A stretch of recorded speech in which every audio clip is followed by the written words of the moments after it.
Wow! Standing ovation, guys! Itong si Baste, mukhang nangangarap din atang malagpasan yung record ng kanyang ama. Anyway, di ba ito yung balita? Noong isang araw, drug war restarts in Davao. Meron agad 5 na tegi sa loob lamang ho guys ng 24 hours. At ang rason daw, lahat nanlaban. My God, I hate drugs. So ngayon, eto na guys.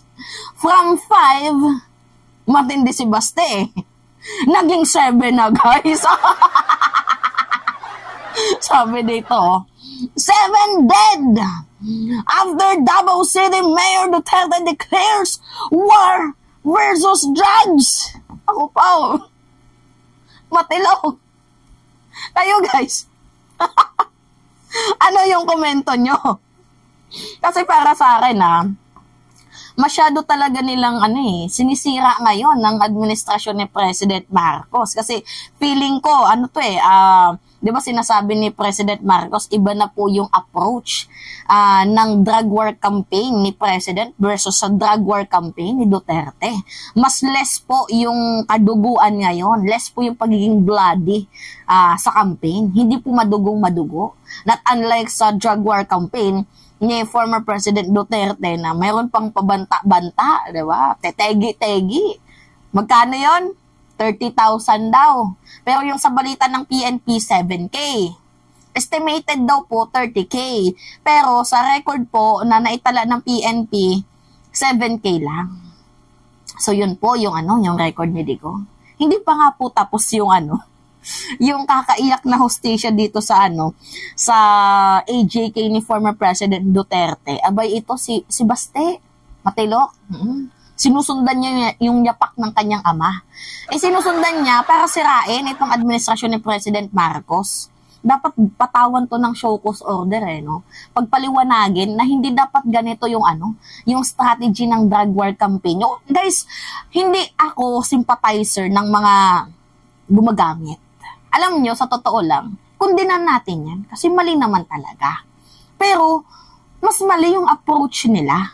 'Di ba nga pag-addict, i-rehab. Bigyan mo ng second chance kasi hindi naman sila papasok sa ganyang trabaho kung matino yung gobyerno nila, kung matino yung alkalde nila. 'Di ba? Kung meron sanang sapat na trabaho, hindi kinukurap ang pera, wala sanang nagagaganyan. 'Di ba? Nagigets nyo ba guys yung punto ko? Kagaya din ng mga ng mga nandoon sa tawag dito, basilan. 'Di ba? Yung iba sumasapi bilang isang terorista, ganyan-ganyan. Ba't sila sumasapi?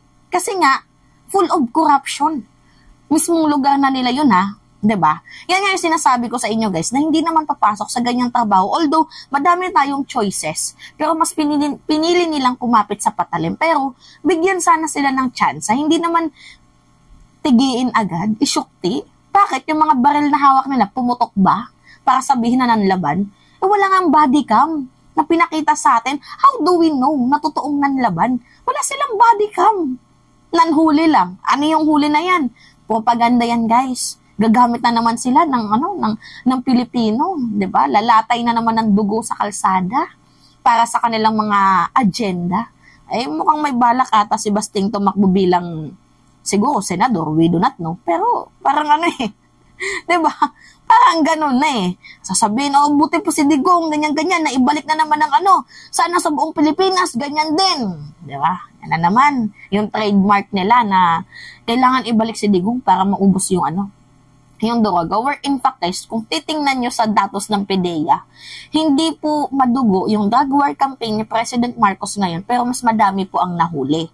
Not unlike sa panahon ni Digong, Na, 'di ba sinabi niya, papatayin ko kayo, ang dami niyang pagbabanta sa first year po ng ng drug war ni former President Duterte. I-compare natin sa first year ng drug war ni President Marcos, mas malaki po yung inangat sa administrasyon nang wala pong tumatagak na dugo sa kalye, walang tumatagak na dahas. 'Di ba? Ngayon ito si Baste, 24 hours 5 ng laban, patay. Tapos ngayon nadagdagan 2. Ito yung sabi sa balita, oh. 2 more drug suspect died and separate bypass operation into real district here before dawn. Tuesday, they brought the number of fatalities to 7 since Davao City Mayor Sebastian Duterte declared a war on illegal drug last March 22. He issued a killing to kill drug suspect if they do not stop or leave the city. Parehas din ng kanyang ama. Pag alam nyo nang may something, patayin. Tama ba yung approach na yan? Ha? Tama ba yung approach na yan na patayin agad ang isang tao? Ha? Guys, sa totoo lang, hindi naman po ako sympathizer ng mga yan, pero may mga pamilya din po yan na mga inuuwian. Ang masaklap pa dito guys, mga nakachinelas. Alam niyo yon, mga nakasleepers. Mga maliliit na tao. Paano ko nasabing mga maliliit na tao? Yung isang nahuli nung isang araw, 6,000 lang yung dala. Tegi. Yung pinaka-high, high value na nila na tao, high profile, yung 300k. High profile na pala yung 300k, Yan yung sabi nila. Pero guys, yung totoong, drug lords, 'di ba? Bakit wala? Ano yung sabi ni Arturo Las Cañas? Drug of all the drug lords, si former President Duterte daw ng Southern Mindanao. We do not know, sabi yan ni Arturo Las Cañas. Pero ang akin lang naman dito, bakit masyadong idinaan sa madugong pamamaraan? At bakit mga maliliit ang mga nadadali na naman ulit? Diba? Nasaan yung doon? Nasaan yung hustisya at pagkapantay-pantay na pag malaking tao, mahirap hulihin. Kibuloy, manlaban ka. Parang awa mo na. Manlaban ka. Lalo pat sinabi din ni Ramon Tulfo na nagpi-fentanyl daw itong si si Kibuloy. Manlaban ka. Parang awa mo na, Kibuloy. Kasi matindi pala dyan pag nanlaban ka, ganun ka. Nakakatakot, no? Nakakatakot. Sa totoo lang, hindi po to nakakatuwa itong approach ni Baste Duterte sa drug war. Hindi po tama, hindi makatao. Baka gusto niya din atang isa siya sa mapaimbestigahan ng ICC. Matilok Pero antayin natin guys. Malapit na din yung ICC na yan. Antayin lang natin. Wait. Diba? So, yun po guys, yung update. Nadagdagan po ng 2. From 5 to 7. Ilan pa kaya ang maidadagdag? Huwag na sanang madagdagan, no? Kaya yung mga tao dyan, pakatino na lang kayo. Dapat naman talaga maging matino. Pakatino kayo. Kahit mahirap yung buhay, huwag kayong kumapit sa ganyan. Kasi kahit maliit lang yung benta nyo, 4,000, nako, mas mahal pa yung kabaong ninyo. Diba? Anyway.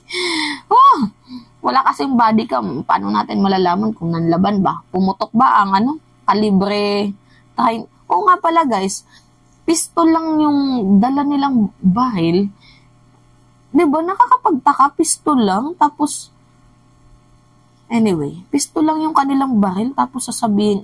Kasi 'di ba, if you were a drug lord or gumagamit ka ng droga, hindi pwede na pistol lang yung baril mo Dapat mas high sa na yan, sa pistol na yan. 'Di ba? Mantakin nyo.